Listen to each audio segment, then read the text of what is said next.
ಅನುದಿನ ಅನುಕ್ಷಣ ಮನೆಯಲ್ಲೂ ಕಲಿಯೋಣ, ಕಲಿಕೆಯ ಹೊಸ ಹಾದಿಯಲಿ ಜೊತೆಗೂಡಿ ಹೆಜ್ಜೆಯ ಹಾಕೋಣ, ಸಂತಸದಿ ಕಲಿಯೋಣ ನಮ್ಮ ಹೆಮ್ಮೆಯ ಈ ಕ್ಲಾಸಿನಲ್ಲಿ.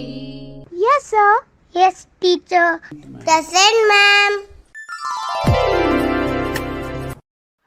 अस्सलाम वालेकुम, आदाब। Welcome to Samveda e classes.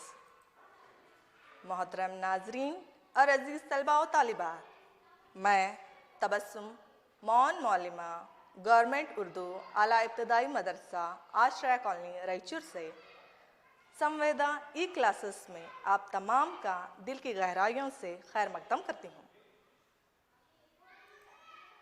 अजीज़ बच्चों, सबसे पहले आप तमाम अपनी जमात हफ्तुम की उर्दू निसाबी किताब, पेन और नोटबुक अपने पास रखें कि जब हम कोई भी अहम नुकात, अल्फाज मानी, अज़दाद, सवालात के जवाब, जो भी अहम मालूमात आपको दें, जो लिखाएं, आप अपनी नोटबुक में दर्ज करते जाएं, जिससे आपकी मालूमात में इजाफ़ा होगा और सबक को और मवाद को समझने में आसानी होगी।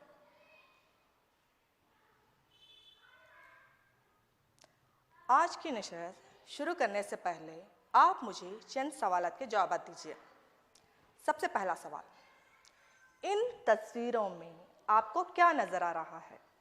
तो बच्चों, आपको यहाँ पे जो मौजूद तस्वीरें हैं उसमें आपको क्या नज़र आ रहा है?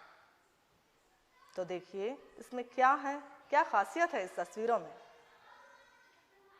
तो बिल्कुल सही, तो इन तमाम तस्वीरें क्या हैं? परिंदों की हैं। तो इसका सही जवाब है परिंदे। इस तस्वीर में, इन तस्वीरों में हमें परिंदे नजर आ रहे हैं। चलिए आपका दूसरे सवाल की तरफ। हमारे मुल्क भारत का कौमी परिंदा कौन सा है? तो बच्चों, हम जिस मुल्क में हैं उसका नाम भारत है। हमारे मुल्क का एक कौमी परिंदा है, तो बताइए उसका नाम क्या है? तो बिल्कुल सही, हमारा कौमी परिंदा है मोर। बहुत खूब, तो आप तस्वीर पर गौर कीजिए, ये है हमारे कौमी परिंदे मोर की तस्वीर। तो कितना खूबसूरत परिंदा है ना? जी बिल्कुल, हमारा कौमी परिंदा बहुत ही खूबसूरत है, जिसकी वजह से हमारे मुल्क की, भारत की आज़ादी के बाद मोर को कौमी परिंदे का मुकाम दिया गया।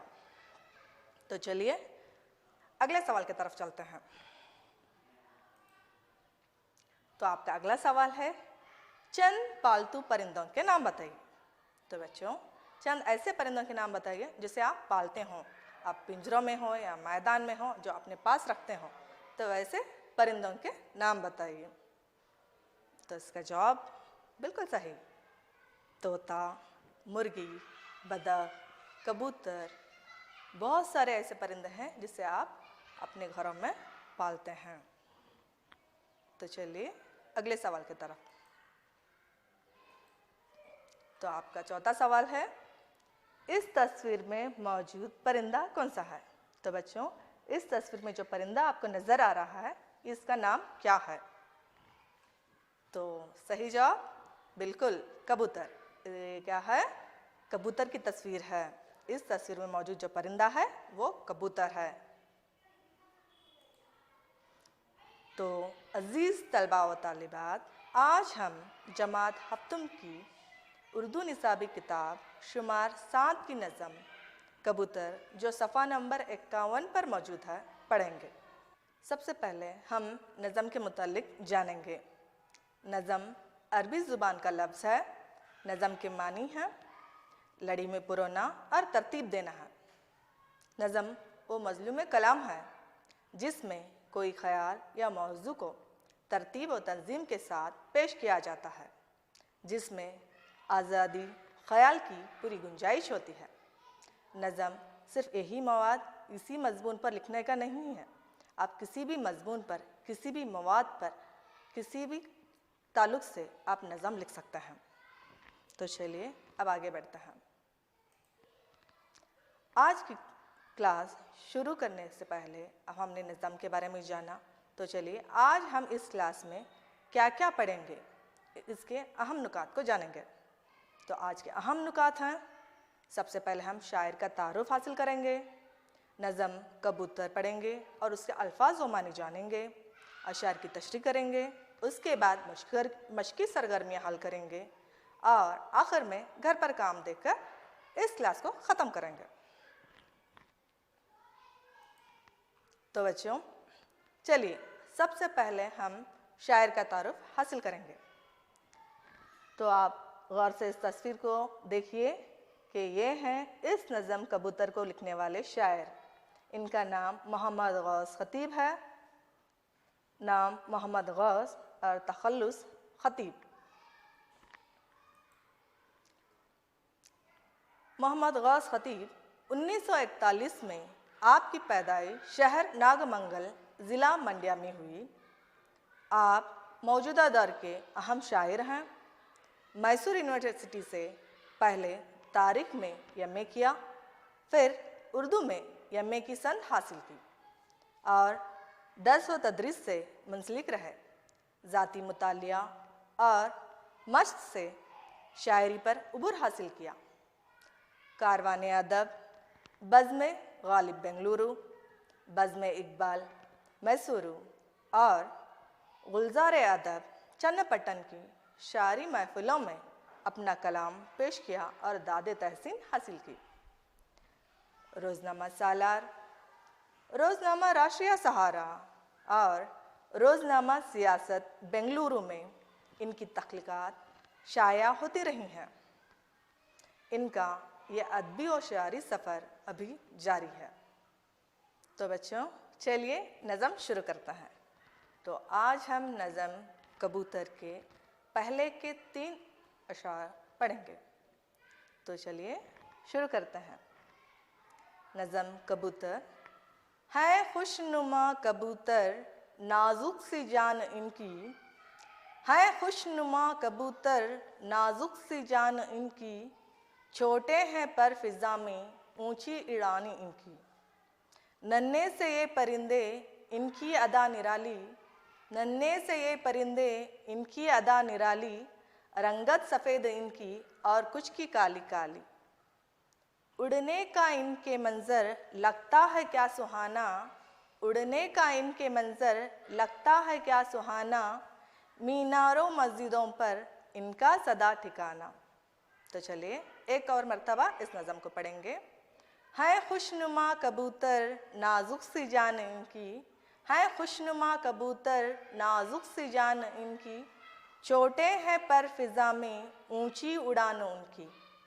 नन्हे से ये परिंदे इनकी अदा निराली, नन्हे से ये परिंदे इनकी अदा निराली, रंगत सफ़ेद इनकी और कुछ की काली काली।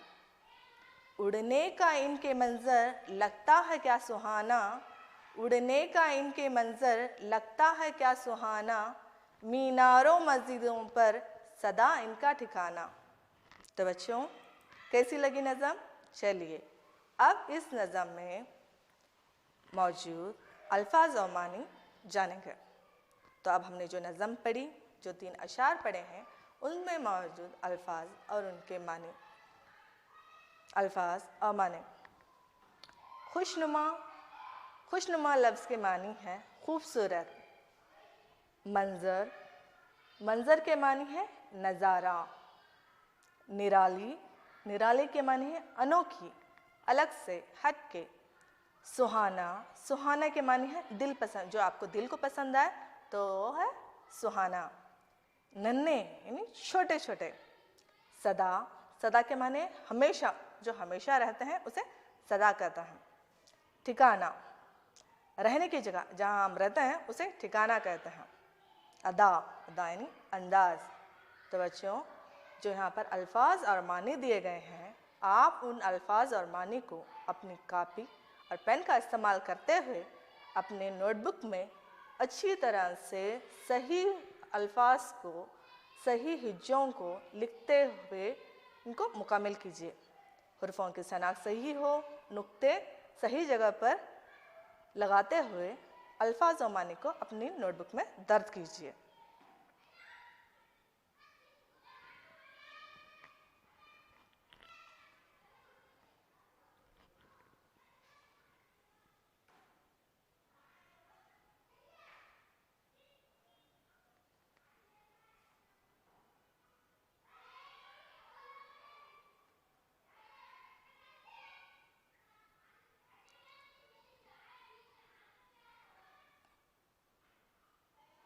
तो बच्चों, आपने इस नज़म के अल्फाज व माने अपनी नोटबुक में लिख लिए हैं तो चलिए अब हम आगे बढ़ते हैं। इस नज़म में आप हमने जो भी आशार पढ़े हैं, पहले के जो मिसरे पढ़े हैं, उसकी तशरीह करते हैं। तो चलिए, सबसे पहला है खुशनुमा कबूतर नाजुक सी जान इनकी, है खुशनुमा कबूतर नाजुक सी जान इनकी, छोटे हैं पर फिज़ा में ऊंची उड़ान इनकी। तो आप यहाँ तस्वीर पर गौर कीजिए। चलिए इसकी तशरीह करते हैं। शायर इस शेर में कहता है कि कबूतर बहुत ही खूबसूरत और नाजुक सी जान रखने वाला परिंदा है। इनके पर बहुत ही छोटे होते हैं, लेकिन फ़िज़ा में इनकी उड़ान बहुत ही ऊंची होती है। आप तस्वीर पे देख सकते हैं कि कबूतर के पर, उनका अंदाज़, वो कितनी नाजुक जान रखते हैं, आपको नज़र आ रहा है। और उनकी उड़ान आप बादलों से मालूम कर सकते हैं, अंदाज़ा लगा सकते हैं कि वो कितनी ऊपर है, कितनी ऊंची उड़ान भर रहे हैं। तो चलिए एक और मर्तबा इसकी तशरीह पर गौर कीजिए। शायर इस शेर में कहता है कि कबूतर बहुत ही खूबसूरत और नाजुक सी जान रखने वाला परिंदा है। इनके पर बहुत ही छोटे होते हैं, लेकिन फ़िज़ा में इनकी उड़ान बहुत ही ऊंची होती है। तो बच्चों, चलिए अब हम अगले शेर की तरफ चलते हैं। तो आपका दूसरा शेर कुछ इस तरह से है। नन्हे से ये परिंदे इनकी अदा निराली, नन्हे से ये परिंदे इनकी अदा निराली, रंगत सफ़ेद इनकी और कुछ की काली काली। तो शायर इस शेर में कहता है कि कबूतर नन्हे यानी छोटे छोटे प्यारे प्यारे खूबसूरत परिंदे हैं और इनकी अदा, इनका अंदाज बहुत ही निराला और अनोखा होता है। इनमें कुछ की रंगत सफ़ेद और कुछ की सियाह यानी काली होती है। जैसे कि आप तस्वीर पर गौर कीजिए कि यहाँ पर कितने खूबसूरत कबूतर की तस्वीर है कि सफ़ेद कबूतर कितने खुश अंदाज में खड़ा हुआ है। उनका अंदाज देखिए, उनके पर देखिए, और कितने छोटा है वो और कितना अनोखा है। और उस दूसरी तस्वीर में आपको सियाह यानी काले रंग का कबूतर खड़ा हुआ नज़र आ रहा है। तो बच्चों, शायर इस शेर में कहता है कि कबूतर नन्हे यानी छोटे छोटे प्यारे प्यारे खूबसूरत परिंदे होते हैं। इनकी अदा, इनका अंदाज बहुत ही निराला और अनोखा होता है। इनमें कुछ की रंगत सफ़ेद और कुछ की सियाह यानी काली होती है। तो चले अगले शेर की तरफ। तो आपका अगला शेर है। उड़ने का इनके मंजर लगता है क्या सुहाना, उड़ने का इनके मंजर लगता है क्या सुहाना, मीनारों मस्जिदों पर इनका सदा ठिकाना। शायर इस शेर में कहता है कि जब कबूतर फ़िज़ा में उड़ते हैं तो इनका ये नज़ारा बहुत ही दिलपसंद और सुहाना होता है और ये हमेशा मीनारों मस्जिदों में अपना ठिकाना बनाते हैं। आप तस्वीर पर गौर कर सकते हैं कि कबूतर फ़िज़ा में उड़ते हुए आपको कबूतर का नज़ारा कितना दिलपसंद नज़र आ रहा है। और वो जहाँ पर रहते हैं वहाँ पे मीनारें ज़्यादा होती हैं या फिर कबूतर मीनारों पे ही रहते हैं और मस्जिदों पर उनका अक्सर ठिकाना नज़र आता है। कबूतर क्या है, मीनारों और मस्जिदों पर रहना पसंद करते हैं जहाँ पे ऊंचाई हो और उनकी उड़ान भी बहुत ही ऊंची जगह होती है। कबूतर का उड़ना, उनका पर फ़िज़ा में फैलाते हुए परों को गौर कीजिए आप, कितने अच्छे हैं और कितने वो मंज़र क्या है, बहुत ही दिल पसंद और सुहाना होता है। हम उसको मंज़र को ज़बान में या अपने अल्फाज में पेश नहीं कर सकते कि कबूतर कितनी खूबसूरती से अपने उड़ान भरता है, फ़िज़ा में किस तरह से अपने पैर फैलाए हुए फ़िज़ा के और हवा में अपने नज़ारा पेश करता है। तो बच्चों, चलिए अब हम आगे चलते हैं। तो बच्चों, अब हमने आगे की तरफ कदम बढ़ाते हैं। तो सबसे पहले हम मश्की सरगर्मियाँ शुरू करते हैं। हमने नज़म के मुतालिक जानकारी हासिल की, शायर का तारुफ हासिल किया, नज़म कबूतर पढ़ी, उसके अल्फाज व माने याद किए और उसके तशरीह भी की। तो अब बारी है मश्की सरगर्मियों की। तो बच्चों, इन अज़दाद, इनके अज़दाद लिखिए। यहाँ पर जो अल्फाज दिए गए हैं उनके अज़दाद लिखिए। तो सबसे पहला है ऊंची, उसकी ज़िद है नीची। सफ़ेद, सियाह। खुशनुमा, बदनुमा। छोटे, बड़े। नाजुक, सख्त। तो बच्चों, ये है इन अल्फाज के अज़दाद। आप अपनी नोटबुक में इन अल्फाज को दर्ज कीजिए और उसकी सुर्खियाँ, हेडलाइन में मशरक़ी सरगर्मियाँ अज़दाद लिखिए डालकर। जिस तरह से यहाँ पर दर्ज किया गया है बिल्कुल इसी तरह से आप अपनी नोटबुक में भी दर्ज करेंगे, जिससे आपकी मालूमात में इजाफ़ा होगा, आपके ज़ख़राए अल्फाज में इजाफ़ा होगा। तो चलिए आप ये तमाम अल्फाज और इनके अज़दाद अपनी नोटबुक में दर्ज कीजिए।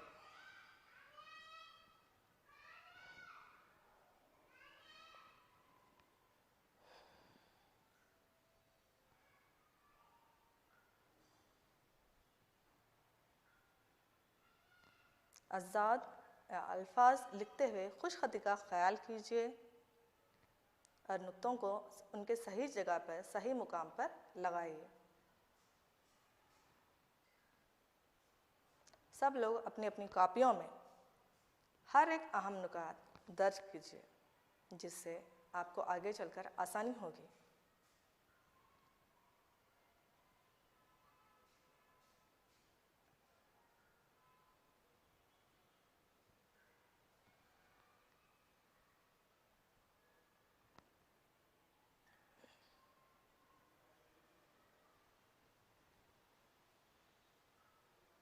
तो चलिए आगे बढ़ते हैं अगली मश्क की तरफ। तो अगली मश्क है हम काफ़िया अल्फाज लिखिए।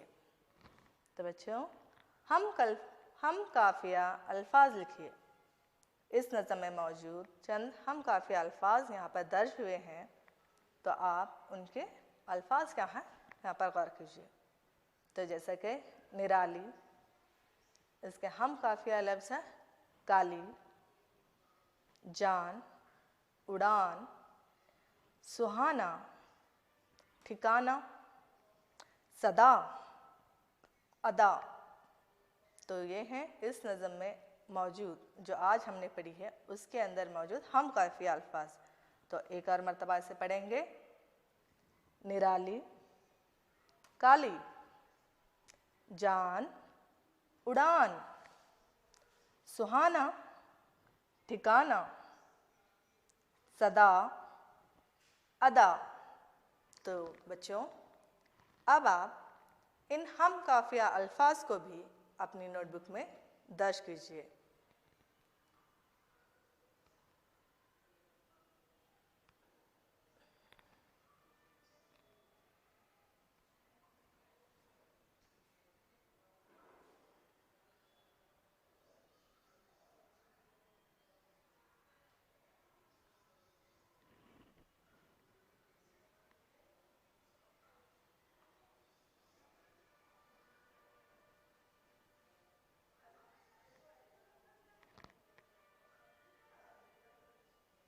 तमाम बच्चों को अपनी नोटबुक में ये तमाम मश्क़ी सरगर्मियाँ हल करनी हैं, और इनको हल करने के बाद आप अपने उस्ताद, जब आप स्कूल जाएंगे तो आप उन्हें दिखाएंगे। तो इसलिए ज़रूरी है आपको जो भी यहाँ पर समझाएं, जो भी आपको हल कराएं मश्क़ी सरगर्मियाँ, वो आप अपनी नोटबुक में हल करते जाइए। और ख़ास कर खुशख़ती का ख्याल रखें, आपके हैंड राइटिंग पर तवज्जो दें। पाक और साफ और खुशख़त के साथ अपनी नोटबुक में मश्क हल करते जाएं। चलिए, अगर आपने लिख लिया हो तो आगे बढ़ते हैं। तो आइए अब हम इस नज़म से ताल्लुक़ रखने वाले चंद सवालात जो मैं आपसे पूछूंगी, आप उसके जवाब देंगे। क्या आप अपनी नज़म पढ़ी, उसकी तशरीह भी की, तो नज़म के बारे में भी जानकारी हासिल की। तो चलिए, आज हमने जितना पढ़ा है उसके ताल्लुक़ से मैं आपसे चंद सवालात पूछूंगी, तो आप उसके जवाब ज़रूर दीजिए। और सवालत के साथ साथ जवाबात भी अपनी नोटबुक में दर्ज करते रहिए। तो चलिए सबसे पहला सवाल, कबूतर की जान कैसी होती है? आपका पहला सवाल है, कबूतर की जान कैसी होती है? बताइए, कबूतर की जान कैसी होती है? जी हाँ, बिल्कुल सही। इसका जवाब है कबूतर की जान नाजुक सी होती है। कबूतर की जान क्या है? नाजुक से होती है। तो चलिए आप अगले सवाल की तरफ चलते हैं। आपका दूसरा सवाल है, और कीजिए, कबूतर की अदा कैसी होती है? कबूतर की अदा कैसी होती है? तो देखिए, बताइए इसका जवाब क्या होगा? बिल्कुल सही। इसका जवाब है कबूतर की अदा निराली होती है। क्या है? कबूतर की अदा निराली, अनोखी, दिल पसंद। आप जो चाहें ये कर सकते हैं, लेकिन कबूतर की अदा बहुत ही निराली होती है। तो यहाँ पर है कबूतर की अदा निराली होती है। तो चलिए अगले सवाल की तरफ चलते हैं। सवाल नंबर 3, कबूतर की रंगत कैसी होती है? सवाल नंबर 3, कबूतर की रंगत कैसी होती है? तो बच्चों, आपने तस्वीरों में गौर किया होगा, नज़म में भी गौर से पढ़ी होगी, अपनी किताब में भी देखा होगा और किताब में भी पढ़ा होगा। तो चलिए इसका जवाब दीजिए। बिल्कुल, इसका जवाब है कबूतर की रंगत सफ़ेद और कुछ की काली होती है। बिल्कुल सही। इसका जवाब है कबूतर की रंगत सफ़ेद और कुछ की काली होती है। अपने नज़म में आपने पढ़ा होगा और आपने तस्वीर भी देखी है कि कबूतर सफ़ेद और काले रंग के होते हैं। बिल्कुल सही। तो चलिए अगले सवाल की तरफ चलते हैं। आपका चौथा सवाल है, कबूतर का ठिकाना कहाँ कहाँ होता है? कबूतर का ठिकाना कहाँ कहाँ होता है? कबूतर कहाँ कहाँ रहते हैं? कहाँ रहना पसंद करते हैं? तो सोचिए और इसका जवाब दीजिए। बिल्कुल सही। इसका जवाब है कबूतर का ठिकाना मीनारों और मस्जिदों पर होता है। बिल्कुल, कबूतर का ठिकाना क्या है? मीनारों और मस्जिदों पर होता है। तो बच्चों, आप इन सवालात के जवाबात को अपनी नोटबुक में हल कीजिए। इसके लिए आपको सवाल के लिए सुर्ख रंग का पेन और जवाब के लिए नीले रंग का पेन इस्तेमाल करते हुए सवाल और जवाबात अपने नोटबुक में खुशखती के साथ दर्ज कीजिए।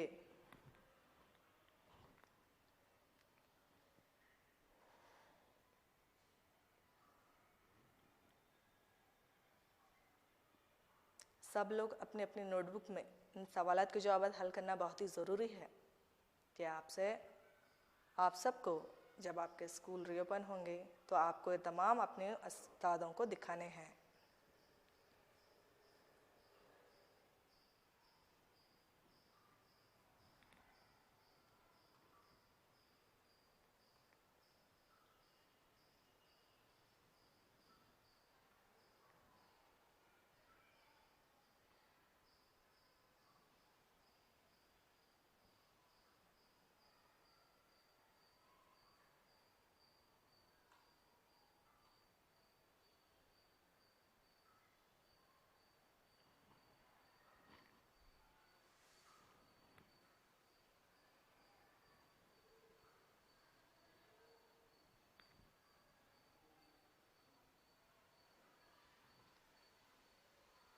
लिखते वक्त खुशखती का ख्याल रखिए, हरफों को सही और नुक्तों को सही मुकाम पर लगाते जाइए।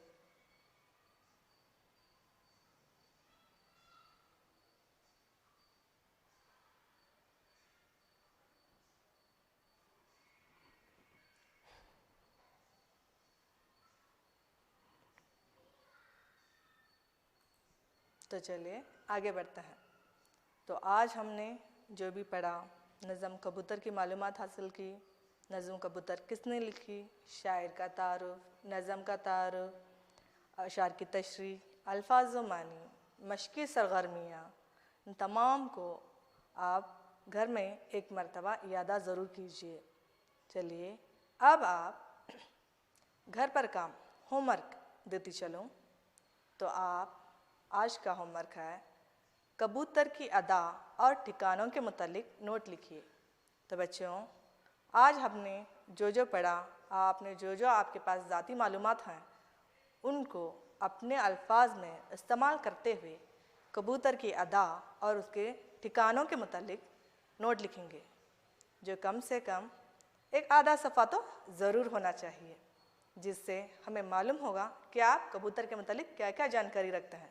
एक आम पालतू परिंदा है जिसे आप रोज़मर्रा ज़िंदगी में देखते हैं, तो इसकी खुसूसियत, इसकी अदा और ठिकानों के मुतालिक आपके पास बहुत सारी मालूमात मौजूद हैं। तो आप अपने घर पर कबूतर की अदा और ठिकानों के मुतालिक नोट लिखेंगे।